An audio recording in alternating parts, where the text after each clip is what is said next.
کاتتان باش بینەرانی ئازیزی کوردستان 24 لە هەرکوێیەکەن کامەرانم لە بەرنامەی هاوڕێی تەمەن بە دیدارتان شاد دەبم. ئەم شەو بە میوانداری کۆمەڵە هونەرمەندێکی جوان کە ساڵەها ساڵ بە ساز و ئاوازیان چێژیان پێبەخشین. بەخێر من مامۆستا. زۆر سپاس. ئەحواڵتان؟ زۆر بیرۆکەی ئەو بەرنامەیە هاوڕێی تەمەن. بەڵێ. سەرتا سوپاس بۆ کوردستان 24 هەمیشە لە کاری گەورە و مەزن و شیا و دەکۆڕێتەوە شتی جوان پێشکەش دەکات. ئەوە گەورەی کوردستان 24 شاشە جوانە کە شاشەی پێکەوە ژیانە، شاشەی تەباییە، شاشەی ڕێز و حرمەت و وەفا، شاشەیەکە هەمیشە ڕێز لە هەموو ڕنگ و دەنگان دەنێ. شاشەکە شکاندی تێدا نیە، زۆر گرنگە. ئەو بەرنامە فکری هاوڕێت لە هەموو پێشەوەی بێگە لای ئەو عەزیزانە ناوەکە زۆر گرنگە کو دەمەها دیتەوە دەری بە فانوسی ئەمە دیتەوە هەر پێکەوە جێمام بگۆڕین. ئەمە دەبی ئێستا ئەو سوالت لێ بکەم. دەبی زازا قسەی خۆش بکەم. سوالت لێ بکەم. تەمان هەلوەوەی دانیشتینە؟ یان کو ئەمە دیتیەوە زاید ئەو چارەوەندە پێ. کە لەگە چەلسی چ دەکەین؟ ئای تۆ گەریبەتەتە. تەواو خلاص. مامۆستا بەخێر بێ. زۆر سپاس. باشن. کاکە بە وابزانم هەرێک لێوە لە تیپێک بوو دوای ماوەچیش پێکەوە کارتان کرد. مامۆستا لای تو دەست پێ دەکەینەوە. بڵێ. کو یەکترینە یەکتری والله ئەمن کاکبادەر هەر دۆستی قەدیمە لەگەڵ کاک سەباحیش ئەوە هەر یعنی هەر چارمان بەس لەگەڵ کاک سامانی زیاتر لەگەڵ کاک سامانی ئەمە 47 ساڵی ڕێکە لە 77ەوە پێکەوە. نەشات مەدرسەی؟ نعم لە شادم ئەوان لە شاد بەس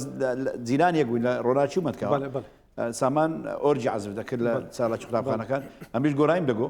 بەس هەر پێکەوە بووینە دانم 47 ساڵی ڕێکە ئەمن و کاک سامان بێکەوەی بەس لە کاکباداریشتی ساڵ زیاتر لە کاک سەباحیش باماشیەوە. مامۆستا پایدار ئەتوو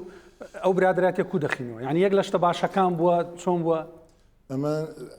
بەڕاستی هاوڕێەتی ئەوەیە کە لەسەر بنەمای بەرژەوەندی نەبێتن. ئێمە لەگەڵ ئەو کۆمەڵە دۆست و برادرانە بەڕاستی هیچ بەرژەوەندێک لە نێوانمان نەبوو. لە تیپی جیاوازیش کارمان بەڵام هاوڕێتەکەمان ئەوەندە بەهێزە ئەوەندە پتەوە و تا ئێستاش بەردەوام بووە بەو پەڕی ڕێزگرتن و بەو پەڕی خۆشەویستی. جوانە دیتێ لە سەریانی ئێستا من نەورۆز کەنجی بوو. نەورۆز ڕۆیشت دەبوویتە هەفتەکە. کاک سەباح ئەتوو درەنگ بەوان گەیشتیوە بزانمونیە؟ نا لە تقریبا بدایەتی هەشتاکانەوە هەر هەمویان دەناسم بەنسبەت ژاڵاوەنیان لە ژاڵی دەست پێکرد؟ تیپی مۆسیقاژەوە دەستمان پێکرد لە مەڵبەندی لاوانەوە لەوێ تیپی کاروان هەبوو. کاروان مامۆستا شێزا عوزێری خوا عافیکە. خدا عافیکە. ئەتر لەو بدایەتەوە دەستم پێکرد دەی هێواشەوە تا بەناسینی وانە گەورە بووم بەڕاستی. خۆشەویستیە گەمەی کۆکردەوە تاوان لە ڕێی هونەرەکە بوو. خۆشەویستیەک و برادراتێک و پاچیەک ئێمەی کۆکردەوە و بەردەوامیشین الحەمدولله. دەستان خۆش بێ. مامۆستا سامان ئەتوو فرە بەهرەی خۆش بی. کتابت هەیە ژەنیاری لە وەرزش ئاوازدانەری لە وەرزش کاری وەرزشی. بەڵێ قسەی بکە. زۆر سپاس کاکامەران بۆ ئەوەی کە ئێمەت کۆکردەوە لەم شەوە خۆشە. سەرەتای دەست پێکردنی من لە ساڵی 1970 بوو تەمەنم 10 ساڵ بوو. پەیوەندیم کرد بە تیپی مۆسیقای منداڵان لە ڕێگای ئەو تیپی مۆسیقا لە نەشات مەدرسەی بوو عەفوەن ئەوە نەشات مەدرسەی بوو بەڵێ کاک پایەدارم ناسیتی تەمەنی لە ئێمە تۆزە گەورەتر بوو. تر کاک زەلال دراوسەیەکی خۆشەویست بوو بە هەمان شێوەیە کاک زەلال تەبان لە کۆڵان نزیک بوو بەیەکەوە من جیهازێکی ئۆکۆردیۆنم هەبوو شەوان داهاتمە بەردەم دەرگا زەلالیش گۆرانی دەکوتی تر هاوڕێیەکان حەفلەکتان دەکرد لەو کۆڵانی لە خۆرا حەفلەمان دەکەیتەوە هەموو شەو بەردەوام دەبوو کاک سەباحیش بە هەمان شێوە خەڵک غڕ دەبوو ئەنجاز دەبوو ناوەڵڵا هەموو خڕ دەبوونەوە چەپڵێ بە چاپەڕ ڕێزان و هەڵپەڕین و زۆر خۆش بوو بەڵێ کاک سەباحیش بە هەمان شێوە مامۆستا زەلال تەواو ستان دەکرد. نانا ئەمە هەموو شەیە کەالعادە یعنی بەردەوام مەفتوح. ئەوەی گرنگ بوو کاک سامان لە منداڵی ڕابهەرەمەند بوو لە عەزف ماشەڵڵا. ینی لۆ منیش بەڕاستی ئەمن لەبەرەوەی لە گچکەی ڕامە هەر لە ماڵی تەقسەکی دەنگخۆشی لەمان لە داچی ڕەحمەتیم لە خاڵەکانم لە برام لە خوشکم هەمومان دەنگمان خۆش بە لە ماڵی بەڵام ئەمن لە هەمووان زیاتر لە هەمووان ناخۆشتر بوو دەنگت لە هەمووان ناخۆشتر هیچ ئەوە یەک دوو لە هەمووان زیاتر حروکتر بوو. یعنی ئەوان هەندێکیان بە شەرمەوەشتیان دەگۆ بەڵام ئەم شەرم نەکردی قەت ئەبجا هەموو شەوێ داهاتین لە ڕووناچی خڕ دەبووینەوە تا سەعات 12 شەوێ لەکن کاک سامان و برادرانی زۆر بووین ینی گەنجانەوەی کاکەوە پەیوان عەبدولقادر کاکۆ بێستون بۆ دڵدار بوو ینی ئەو خەڵکی کۆمەڵێک لەو کەسە جوان هەموو ئەوانە لەوێ دادنیشتین گۆرایمان دەگۆ ئەرێوەڵە بە چەپڵە و بە گۆرانی هەموو شوێ بەس یەک لە ڕۆژە خۆشەکانی ژیانمان بوو هاوڕێی تەمەنی بەکردەوە بەڕاستی لەو کات دەست بەش وابزان مامۆستا پایدار ئەتوو زیاتر لەگەر تەکنیک و مۆاد و ئەزیزەی بڕکتێ زیاتر لەوان ئەو شتان لە پێشتر بووی. من ئەگەر باسی مێژوی خۆم کەم بەڕاستی پێویستمە بە کتابێکی زۆر گەورەی کاتیش زۆرەوە من لە ساڵی 1970 بۆ یەکەم جار لە یاریگای هەولێری نێودەوڵەتی گۆرانی وتێ هەفتا و چار بەڵێ وەکو گۆرانی بێ مامۆستا گوتی تەمەنی گەورەیە بەڵێ بابا گەورە تەمەنم ئەو کاتی 11 ساڵ بوو بەڵێ مامۆستا عەبدوڵڵا سۆز هەزار ڕەحمەتی مامۆستامان بوو ڕۆژی گوتی دەنگخۆشەکان هەڵدەبژێرم دەیان بەمە هۆڵی لە قوتابخانەی هەژاری سەرەتایی بڵێ ئیتری ئەم یەک لەوانە ئەمنی هەڵبژارد لە هۆڵی گەل یەکەم جارم بوو کە ئامێری موسیقی کەمانجە و عود و ئەوشتانە بینم لام زۆر زۆر شتێکی خۆش بوو لەوێ گۆرانێکم گوت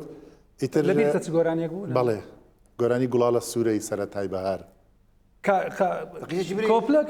گوڵاڵە سوورەی سەرەتای بەهار چێ دەردێکە تۆی کردووە گرفتار بۆ بەم بەهارە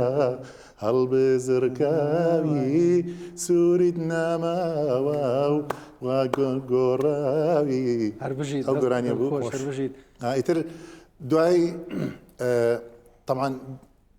5 فلس کۆم دەکردەوە دەچوم شمشاڵێکی قەمیشم دەکڕی حەزم لە شمشاڵی بە حکمی ئەم دەستی چەپە بووم ئالەتی عود و کەمانەوە بەم دەستی نەدەدا ئەو کارە ساتەوەی دەستی چەپەبی زۆر مەحرومە لە زۆر ئاوێنەی دارێ بتابتە ڕاست تەنانەت لە خیار قاشکردنی ئەگەر چەپەبی کارە ساتە بە حیاتی خیارەجی ناتان بەڕاستی قاش بکەم هەر بە خواری هەر بە خواری لەبەرەوەی دەستم شمشارم دەکڕی ئەوان لە ڕۆناچی دەڕێ لەبە ئەمن لە لای حەمامیسکان دادەنیشتین لەسەر ڕەسیفی حیلالگەما بچی برادر لێمان کۆ دەبوونەوە شمشارم عەزم دەکرد هەموو لە دەورە منداڵ برادەرەکانمەوە بوون وەختێک باب مۆچی عیزرایلی پشتم لی دەگرتم برۆ مالێ بە شمشارەکەی سێ چار شمشار لە پشتم دەدا بڵندی دەکردی و دەیبردی سەید و بەرزی بوون ئەمە سەید بوون بە حکمیەوەی سێ چار شمشار لە پشتم دەدا ئەنجا دوای شمشارەکەی لە قەد ڕەسیفی خرج دەیشکان دیسان 5 فلس لێدانەکەم جێشە نەبوو جێژنانیژی باش دەبوو جێژان لێدانەکە کێشە نەبوو شمشالەکە دەشکات دەبووە دیسان دوایە کە بابم دیتی ئەمن لە خۆنا بەهرەت و حەزەکەت هەیە جگە لەوەش لە مەکتەبی هەر یەکەم بوومە هەتا ماوەش پێشدا لە قوتابخانەی هەژاری ڕسم من لێ درابوو کە 6 ساڵ لەوێ لەسەر یەکەم مەکتەبێ بابم زیاتر بووە هاندەرم ئەوە بووی بەردەوام ئەتوو کوبووی لەگە عائلەی بابیشت هەروە بوو بابی ڕەحمەت بەخوای کاکە کامەران من ساڵی 73 تقریبا هاتینە هەولێر تر لە 74 و 75 لە قوتابخانەی سۆران ئەوەی تەنیش عەدادی کوردستان لەوێ مامۆستا چەتۆ هەبوو مامۆستا چەتۆ حەسەن دەستی ماز دەکەم ئەو بە ئۆکۆردیۆنێک هێبا شەواژدەی سەبر دەستی پێکرد لەگەڵم تا ڕتوشی کردم یانی وەگوتنی ئەو وەختی مامۆستا وریاش لێ بوو ئەو وای لێ کردم کە بگەمە ئەو ڕۆژە بەجددی بەس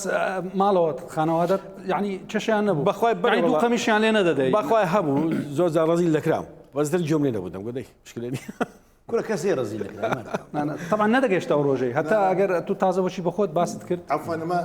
کاک ڕەوەندمان لەگەڵ بوو دکتۆر ڕەوەند عوسمان نا ڕەوەند عوسمان نا دکتۆر ڕەوەند دکتۆر ڕەوەند لە ڕۆناچی بوو ماڵیان بابی سیارەی ڕەوەندی کەمان ڕەوەندی کەمان لەگەڵ مۆسقای لێ ئێستا لە ئەڵمانیا بابی مۆسکۆڤیزی هەبوو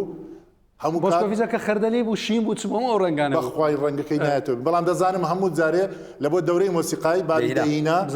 بابی دەهاتە دوی دەیبردەوە شتەمە شام دەکەن پێت ناخۆ بابی کۆی مەشکووە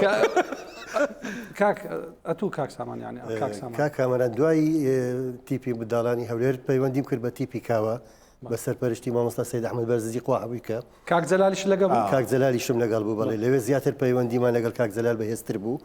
ئەو باسی ساڵی چەند دەکەین ساڵی 83 ئەتوو وەکو ژەنیارێک بووی عازف ئۆرک بەڵێ من خۆ پێشتر عازف ئۆکۆردیۆن بووم بەڵام هانیان دام کە بچم لە ئۆرک عازف بکەم مامۆستا سەید ئەحمەد خوا عەفوی کە زۆر هانی دام زۆر پشتگیری کردم دەیگوت خۆزگە ئەو کاتە مامۆستایەکی پیانۆمان هەبووە توانی باید دەرس پێ بدە لەبەرەوەی بەهرەت تێدایە ئیتر دوای ئەوە پەیوەندیم کرد بە پەیمانگویی هونەرەکانی مووسڵ لەوێ هەم جەلال پەرێشانیشم هەر لەگەڵ بوو ئیتر لەوێ تیپی تەلارم دامەزراند چەندین گۆرانی بێژمان پێڕاگەیاند و تیپەکی زۆر بەهێزمان لەوێ پیا کرد و تیپەکی کوردی بووین لەوێ زۆر جەماوەرێکی یەکجار زۆرمان هەبوو حەزەکەم جەلال هەندێک شتی دیکە تەواو بکەن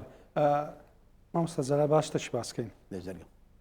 ئاهەنگ و ئەگلەنجە و ئەو شتانە هەندێک شت خۆشم والله زرقم إيشي ما أو إذا خو عيبي تداني نا خۆمە هەولێری أما كاك بهادر تيبيانا بو أما كاك صباحان تيبي جالي أما تيبي تلار ما وك تيبك زور بيز يعني أما أهنجمان دكر بلام شتي باشمان تومار دك بيجمان يعني لقل أهن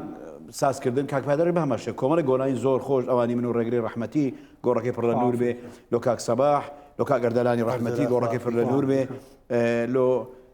كاك سوال لو زيادة سعدوا يعني هنا المدينة بلو أنا شاتو مارك لو كاك نوري أنا هو باسي سالي چەندە كاين مامۆستا باسي سالي هشتا نهاد بالضبط لنهاد كما بيج نهاد اسمان بيكر تو مارك هنا لو كاميرا صالحي أحمد كركوشي كوراي بيش دنخوش كركوك بو زيادة سعد زكريا هنجي طازة عزفي ذاك طاز بله لبي أو قراي أنا ما كومر قراي ما تو مارك لأنه تيجي رأي دي ما بردوام بوين كاري باش مارك براستي لقى سازداني أهانجو أغلى زكاني شوانا حفلة بوكان نكتكم بلي أغلى إذا كان بيش بس موسى يا دوريا كانت إيه أغلى زك أغلى زايد تازة زيازي وارليز درسوه بله أمش كحيف بحزن بوشتان داد سامج قلتي أوزار بيش ويقول برين بروح خود لبش لبراشي ما تك موسيقى دروي لولا يراورا بله إيه ترارارارارارام ناز ميري لا ويبوين مركز ثقافي سري أمشكت اشتغام لبين ما قرآن روي كوبلي كان قول نازل واستا كل دياني قول تزيله قول هذا تزيل قول جلا برجاني كوبلي دو روش أوزات بسوراموا يعني اشتكي نويبو لأنه تويق وارليس أو براستي فيهم اشتكي خوش نويبو كاستمان كل وتتا باسي ما مصطفى دار باسي رحيم بالبان ملوبكا طبعا أما كانت خوي تيبا كمان هابو تيبا كمان برو بيش دسو زور أمن همو كانت حزم كردية نشتك جيب كم نكرابي بيشتر يكم كز بوم كسازم هنا ناو تيبي رجاوي يكم كز لصالي هشتاو صار رزقار هبو لبيمانجاي بزيشتي بو بخوش من الكوليج زانستي بوم سرپرستی تیپ موسیقی زانکۆم دەکرد ڕزگارم هینا لەگەڵ تیپەکی غەربی دامنا تیپەکی ڕۆژاوای میکسەکت کرد میکسەک زۆر نەجاحەتینە لە هەموو ئاهەنگەکان لەگەڵمان بوو لە دوای ساڵی 92 بوو بەیەکەوە لە دایرە من لە کەی ڕەحیم ڕۆژی سوتفە بین گوتم کاک ڕەحیم دۆنایە مەشتەکی بکەین نەکرابی پێشتر گوتم زوڕنای لەگە ئالەتی غەربی دابنێ جوانە وڵا فکرەکەی پێوە بگوتم پەسەند کرد مادیان ئیستفادە دەکەن فەنیەنش ئیشەش دەکەین بەڕاستی ئەو تیپانەی کە هەبوون یەکی دوو کەس سێ کەس بن تیپی مە لە 5 کەس کەمتر نەبووە هەردەم هەوڵمدایە ڕووە هونەریەکەش نیشاندەم جگە لە وەکو بوو ئابوووریەک بوو بۆ خۆمان وەکو دەخلێک بوو ئینکەمێک بوو وتم لاینە هونەرێکەش بیتن ئەوە بوو کە کاک ڕەحیمیش بۆ خۆی ئاسفێکی یعنی فەوق العادە ئینسانی بەڕاستی بەتوانە هۆکاری وازینانی ئەم بزربوون چ بوو هۆکار بەداخەوە کەسانێک لە بنجیان خوێند ئەوە حرامە ئەوەی مۆسیقام ئەو بەهرەی جوان بارێکی چاک اینجا شتێکی زۆر خۆشی کاک ڕەحیمی ئاهەنگمان هەبوو یەکێک هات شەدەکی هینا ئەو کاتی شەدەکی 10 دیناری 1000 دینار بوو بە یەک جا فڕێدای سەر ڕەحیمی پارە کەوتە ئەو ناوەی بڵاو بۆ بوو پەنجام منداڵ خۆی داوشتری تاها ئاغاجان ئەو عریف حەفڵمان بی ڕەحی شاد بی تاها ئاغاجان پارەکانی کۆ دەکردەوە 10 دیناریەک چووە بنجەیەکی دیار نەبوو مامۆستا ڕەحیم زوڕناکە لێدا دەیگوت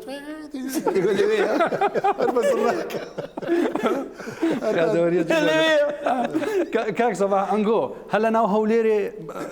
هەولێرێ بۆ ئاهەنگان گەندە چوونە دەرێش بەخوای زۆر جێمان دەکرد ئەمە برادران دەزانن مەسایف هەر ئەو مەجموعەیە بوون هاوی نەهوارەکان مەسایف و هاوی نەوارەکان ئەو مەجموعەیە بوون بەغدا هەر ئەو مەجموعەیە بووین هەر ئەو سێ چوار گۆرانی بێژ و مۆسیقی بووین کە هەموو لایەکمان دەکرد یعنی تەسەوەر کە کاکەوەران ئەمە ڕۆژانە مەجال نەبوو بچینەوە ماڵی یعنی بەردەوام ئاهەنگەکان هەموو ڕۆژێ سێ چوار هەفت لەبیری دەستی ئەمە لە تەلار جارێک ببین دە 3 مانگ و 33 ڕۆژ لە سێک گیرابووین هەموو ڕۆژێ مامۆستا کاتەکانیش جیاواز نیوە 3 مانگ و 30 ڕۆژم والله شەوە امکانە کاک سەباح ببینینێ حفت حفلەمان کرد پێشەوە جوعایان بۆ بە سەعات دەسوین دوو ساعت دەنگتان طبيعي أنا ماكينة طبيعي نبغى ماكينة كمان ألماني ماكينة دوا باز دكين يعني حفلات من زور بيتام زور يعني وين بس هل أو تيجوا أو خوش ويستثنى بين مادي دبون مادي دبون بس حسب ما مادي بون كده زاحل كده تشوينا وسر إشي دلقو تاز دس بيدكي زاني كابرات أو كاتي لذت تامة شيء خوي هبو احترام هبو خەڵک قەدری دەگرتی خەڵک حسابی تەسەوەر کە ئەمە کاکپایدار لە من باشتر دەبیریتی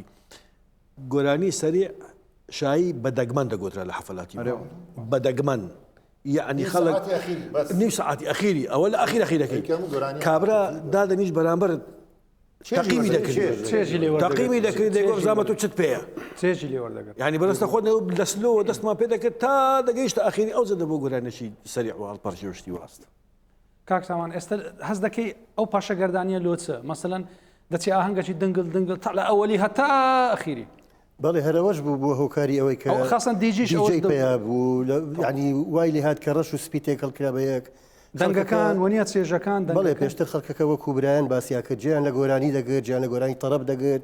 ینی خۆیان داوایان دەکرد گۆرانی تەرەب ماوەیەکی زۆر لە حەفلەکە بە گۆرانی تەرەب دەڕۆیشت ئینجا داوای گۆرانی هەڵپەرچێ دەکرا و بە هەڵپەرچێ کۆتایی دەهات ئێستا نەخێوانی ئێستا هەر دەستێ ژۆرێ تەنیا گۆرانی هەڵپەرچەیە لە ئەوەی تا ئەخیری کەس هەر کەلیماتێک بگوترێ هەر کەلیماتێکی جوان و ناشرین بوتێ کەس ئاگای لێ نییە چوار پێنج زمان گۆرانیمان دەگوت کاکپایدار ئێستاسی حەفلە هەموویان کرد ئینگلیزی تورکی عەرەبی مەسیحی سەرچۆپی ڕاوەستە دەیگاکە یعنی کاکامەرە تەسەوەر کە کەلیمەی نەبوو لە مەسەلەی هەر گۆرانیەکیان ویست بە هەر گۆرانێکیان باشە کاکسەمان پرۆگرامەکە بوو مەسەن کو دەست پێ دەکەن بەسلەوە بە ئەوە بێگومان ئێمە دەستمان پێ دەکرد ئەوەی بە ئۆرگ عەزفم دەکرد مۆسیقا تەنیا مۆسیقا خەڵکەکە دادەنیشتن تا جێ خۆی دەگرت و جێ خۆی دەگرت ئیترەمە ئاهەنگە ئیتر بڵین با بڵێ هەتا ئاهەنگە گشتیەکان و هەتا هی کولیەکان و ئەوانش بەهەمان شێوە هی سەری ساڵ و هی گشتی و هی هەمووی ئاهەنگی بچێنی نەبوو ئاهەنگی دیکەش هەبوو بەشداریمان تێدا دەکرد و ئیتر ڕێز لە گۆرانی بێژ هەبوو ڕێز لە تیپ دەگیرە ئەوەش حەزم دەکرد باسی بکەم لە ساڵێک لە ساڵان تیپی تەلار تقریبا لە لوتکە بوو لە هەولێر لەگەڵ ڕێزم بۆ برایان هەموو برایەکین تیپی ژاڵەش منافسمان بوو بەڵام لە ڕۆژێک لە بڕیارێکی سیر سەباح نووری بڕیاری دەبێتە لە ڕێزی تیپی تەلار ئیتر ئەو کاتە خۆمان هەر لوتکە ماینەوە وامان لێ هات وەکو خێزانێک بە یەکەوە دەژیاین یعنی هەمومان پاڵپشتی یەکمان دەگرت لە خۆشی و لە ناخۆشیەکان و باش ماوەساوانی بەس بڵێن لە ناو قاع بوو یان دەچوونە سەیرانگا و جەیەکەمان مۆنتارەوە بڵێن زیاتر لە ناو قاع بوو بەڵێن لە دەرەوەی قاعەش هەبوو لە باخچەکان هەبوو لە دەرەوە هەبوو لە کۆڵان هەبوو تەسیر لە دەنگ نەدەکرد مەسەن ئەو شتانەی دەنگ دەگۆڕی و دەچوینە کۆیە بۆ نمونە لە کۆی شوێن نەبوو لە کۆڵان گۆرانیمان عەزب دەکرد و خەڵکەکە بە ڕێزەوە هەزار زاو کەسامان گوتی لە کەورانی گۆرایمان گوتی چرکاوی قەدیم پیا دەربیری چرکاوی قەدیم زۆر بۆنی بەڵام ڕێز لە هونەرمەند دەگیرە بەس قیمەتی فەن هەبوو قیمەتی گۆرانی بێژ ڕێز لە هونەرمەندی دەگیرە کاک پایدار ڕۆزام ئەتو زیاترین کەس ئەوت لە دەرکردی هەنگوشتی و هاو مەسەلەن لە هاوین هەوارەکان و شتەکان ئەمە بەڵێ ئەمە هەر بەخۆی من لە هەشتاکانەوە کە لە کۆلێژ بووم تیپی خانزات بنیا تیپی خانزات نەخێت تیپی خانزات تیپێکی تایبەت بوو سەر بە یەکێتی ئافرەتان بوو ئەو کات تیپێک هەبوو کچەکان عەسفیان دەکرد بەڵێ ڤیان فایق و ئەوانە تیپە چیشە بوو ئەمە مۆسیقامان لێدا کچەکان گۆرانیان دەبوت لەگەڵ لە بۆنەکان بەشداریمان دەکرد لە فیستیڤالەکان چەندی جارچوونی بەغدای لە میێرزانی بابل لەوانە بەشداریمان دەکرد هەر لە هەمان کات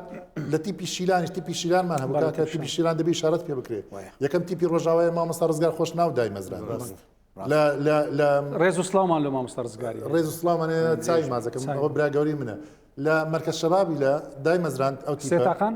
لە سێتاقان ناوەکان ئەو کاتی مەسەلەن سەلاح نەزمەدین بوو سەلام محەممەد بوو ڕێبوار مستەفا گیتارژەم بوو هەزار ڕەحمەتی لێبی نیاز محەممەد عازف درامز بوو و تارق جەلیل عازف بێز گیتار بوو ئەوەندە دوایێ باش فترێکی کە ئەوانی کە هەندێکیان جیا بوو مامۆستاوانە ئەستا ئەو پەرتو بڵاوی ئەستا لە دەرێنە لێرەنە لە چێنە ئیتر هەر یەکە بەلایەکی لە زۆربەی لە دەرەوەی وڵاتن دوایە لە تیپی خانزان مەسە هیواد زەمان عازف گیتارێکی زۆر باش بوو لە دەرەوە بزانام کاکی واش بەڵێ دوایە کە تیپی پایدارم دامەزران قەیس عازف گیتار بوو لەگەڵ من قەیس عازفێکی زۆر باش بوو سیروان جەمیل عازف بێز گیتار بوو تازە منداڵ بوو بەخۆم یعنی پەروەردەم کرد پێم گەیان وتمە تو دەبێ عازف بێزێکی زۆر لەبەر جێی زۆر مۆسیقی بوو و فعلا زۆر ئیستیفادەمان لێ کرد سەباحمان لەگەڵ بۆ عازف ئۆرگ بوو بەخۆم عازف فلوت بوو زانیاری برام عازف درامز بوو گۆرانی بێژیش بوو ئێستا تیپەکان زۆر بوون مامۆستازار ئێستا تیپەکان زۆر بوون کاک جەلال تەنافوس هەبوو ململانێ هەبوو دەگەیشتە ڕادەی ناخۆشی ناوەڵڵ بەس لەگەڵ ئەوەشدا حاج کامەنە هەر کەسە و جەماوەری تایبەتی خۆمانەوە بەڕاستی یعنی خەڵکەکە بوو بەس ڕۆژاوای ئەو کۆنتاکەی لەگەڵ تیپی کاک پایدارانە بوو خەڵکەکە بەس لەگەڵ ئێمە بوو خەڵکەکە بگەمە دەماگوکە مەجارمانێ دەگۆ مانگەشتی ڕادەوەستمان کە ناگوازمەوە تا ئەنگۆ حفلەکەم لۆ دەکەن چ گۆرانیەک زۆر خەڵک داوای دەکرد ئەگە لە بیرت بی وەڵا ئەی من میخلەمە بوو تێکرد پێکەم بەڕاستی کاک سەباح زیاتر مهتەم و بە گۆرانی عەرەبیەکان زیاتر لە ئاهەنگانەی دەما کرد سەباح کەم گۆرانی کاگرەگەی ڕەحمەتیش یەک دوو گۆرانی هەڵپەرچێ لەبەر هەندە گۆرانی عاتفی تەوزیعمان کرد بەڵام دەبۆ شایی مایکل لە تەسی من دەکرد شارەی کاپتنی و ماوە کاک نوری جەگەرمان بچکە ئەمن بزانە ئەمن و کاک سامان هەر حامیلی مشتەرەک بووینە نوری گەرمیانی لەگەڵمان بووە ئەردەلای ڕەحمەتی لەگەڵمان بووە ڕێگری ڕەحمەتی لەگەڵمان بووە کاک سامان نەدانەنا ئەوانە بەس ئەمن و کاک سامان هەر بە سابەتی ماینەوە یعنی لۆی دەڵێن 37 ساڵە پێکەوەین ئەمە ینی یەک دەهات یەک دەڕۆی بەڵام ئاخر جار هەر ئەمن و کاک سەباح و باشبینە کاک سەباحی بوچی نیاز دزی چەندەم کاک لە سێم سەباح دەکوژرێ لە چارەگەبازی بوچی نیاز لە چارەم کاک سەباحم کا لە مەلای مەشهور کاریکاتێرێکم کردبوو وەکو زاوایەکم دەڕۆن زاوایەکە کەپوی کردیا دەگۆ بۆچی وات کرد بۆچی نیاز ساوارت خوارد بە تەرەپیا زوانێ دووە نەدیدبی بەس بەس خۆش بڵێ بیرۆکەی بۆچی نیاز لەسەر خۆت بۆ ئەوەیان کاک سەرکەوت ڕەسوڵ شعرەکە نانە ڕووداوەکە حتا ڕوودا و ئاواز و هەمووی سەر بە کاک سەرکەوت کە زۆر متەئەسیر دەردەچووی کە زۆر کەشتەکە کە وتم دەبی تەمسیلەکەی وا عیلاجم نییە هەتا ئادا و مۆسیقایەکەش دەبێت و حەقی خۆی بدی بەس ئەوە تەشقەڵی پێ دەکردی کاک جەلال مخەوە ڕابە باشکەوە مخەوە لە بەشی دووەمیش لە تەسویرەکەی گۆری و مۆری ئەفرەت ئەوکان وەخت بستێ سەبا بەڕاکە لە کلیپەکەی دووەم کاک فەرادوان یادی بەخێر یادی گۆڕەکەی پڕ لە نووری ئەوان ئیشەکەیان کرد ئەو کات کلیپ زۆر کەم بەڵام ئەو خەیر و سەباح بستێ لە کاتی کلیپەکەی ئەو جا لە مەکتەبەشی کتاب بووین حەفلەمان دەکرد گوتم ئێستا ئێوە پێش دەوەی بوچی دیاز سەباح نووری بێ بۆ هەرەوەفی گوتم سەباح نووری لە هەڵقەی چارەم دەکوژێ کوڕەکەی گەورە دەبێ ئەمە دەزوی دابنارێت کاک سەباح لە چەندی ڕاتگرت خۆی هەر شعرەکە زۆر درێژ بوو یعنی شعرەکە یەک هەڵبەست بوو کۆپلێ بەڵێ شارەکەی زۆر درێژ بوو خۆی بیرۆکەی کاکسەرکە گوتی درێژیکەی گوت مەکاکە 50 دقەیە گۆرانی ئەو خەڵکی زەحمەتە گوێری ڕاگری بێزار دەبی بیرۆکەیەکماندادا کردمانە سێ گۆرانی و سێ بەش بەسەریش بە ئاواز هەر یەک و بە ئاوازەک و بەڵێچکە تر کۆتایەکەشمان بە بۆچی یادگاری کۆتاییمان پێ پێنجەم بوو چارەم بوو چارەمە کاک سامان ئێستا هەروە زندیە لۆزی پێنجەم خۆی حاضر کردیا کاک سامان ئێستا لەگە ئەو برادرە جوانانە ئێستا لە هەوای چ قسەکتێ لە هاوڕێیانی تەمەنت ئەوانی لێرەن ئەوانی لە دەرەوەن طبعا هاوڕێی تەمەن بەهایەکی مرۆیی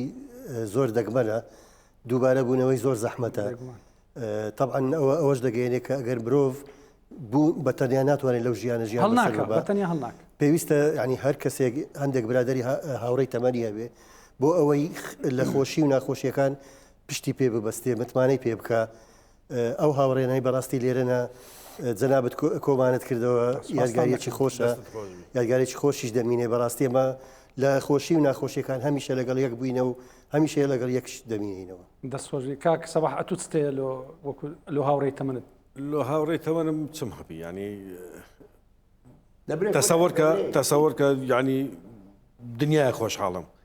کە دەبێت عمرێک پێکەوە بووینە و علاقاتشمان هەیە ئەتر زۆرۆفەکەش قرسە کاکە کامەرە خوا بیان پارێزی یاڕەبی خوددا هەموو لایەک سەلامەت کە مەرجی کەس نەبیون انشاءالله کاک پایدارەت و بەڕێزم لۆ هاوڕێیانەکانی تەمەنت من هاوڕێتی زۆر بە ئاسانی هاوڕێتی دەگرم زۆر بە زەحمەتیش هاوڕێتی بەردەدەم ئەو هاوڕێنی کە هەمووی هاوڕێی تەمەن من ئەوانی کە زۆر لێم نزیکن تەنانەت هاوڕێیەکم هەیە دکتۆر مەریوان سەر دکتۆرای هەیە لە جیۆلۆجی لەگە خۆم لە ساڵی هەشتاویەکەوە ئێمە هاوڕێینە تاوەکو ئێستاش بە بەردەوامی مەسەرەن کاک داوت درێژ ئینشاءالله کۆمەڵێک هاوڕێی زۆر دڵسۆزم هەیە زۆر لێرە چاوی ماز دەکەم ڕێزسڵایان لۆ دەنێرم بەختداری ئەوەندە هاوڕێت هەیە بەڕاستی من ئەکید بەختم زۆر گەورەیە لە هاوڕێی چاک وەڵام خۆم بە قەرزاری هەموو برادرە عزیزەکانی خۆم چکە هەموو برانەوەنە برانین